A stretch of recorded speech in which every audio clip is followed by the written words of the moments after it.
Record തീർത്ത് മുന്നേറിയ വെളുത്തുള്ളി വില ഇപ്പോൾ കുത്തനെ ഇടിയുകയാണ്. നമസ്കാരം, കൊട്ടാരക്കര മീഡിയയിലേക്ക് സ്വാഗതം.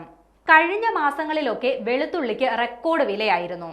സാധാരണക്കാരന് താങ്ങാൻ കഴിയുന്നതിനപ്പുറത്തേക്ക് ഉയർന്ന വെളുത്തുള്ളി വില 400 കടന്ന് കുതിച്ചിരുന്നു.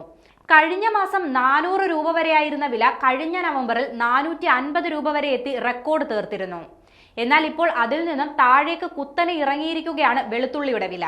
450 രൂപ വരെ എത്തിയ വെളുത്തുള്ളിക്ക് ഇപ്പോൾ കിലോയ്ക്ക് 100 രൂപയിൽ താഴെയാണ്. മൊത്തക്കച്ചവട കേന്ദ്രങ്ങളിൽ വെളുത്തുള്ളി വില ഗുണനിലവാര വ്യത്യാസം അനുസരിച്ച് 70 രൂപ മുതൽ 100 രൂപ വരെയാണ്. നല്ല ഇനം വെളുത്തുള്ളിക്ക് പോലും വില 120 മുതൽ 150 രൂപ വരെ നൽകിയാൽ മതി.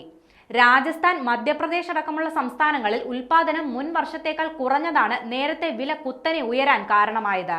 അതേസമയം തന്നെ വിത്തിനായി ശേഖരിക്കുന്ന ഊട്ടി വെളുത്തുള്ളിക്ക് വില 400 മുതൽ 600 വരെ മുകളിലെത്തിയതും കർഷകർക്ക് വെല്ലുവിളിയായിരുന്നു. എന്നാൽ ഇപ്പോൾ രാജസ്ഥാൻ, മധ്യപ്രദേശ്, മഹാരാഷ്ട്ര, ഹിമാചൽ പ്രദേശ് എന്നിവിടങ്ങളിൽ ഉൽപാദനം കൂടിയതോടെയാണ് വെളുത്തുള്ളിയുടെ വില ഇടിഞ്ഞത്.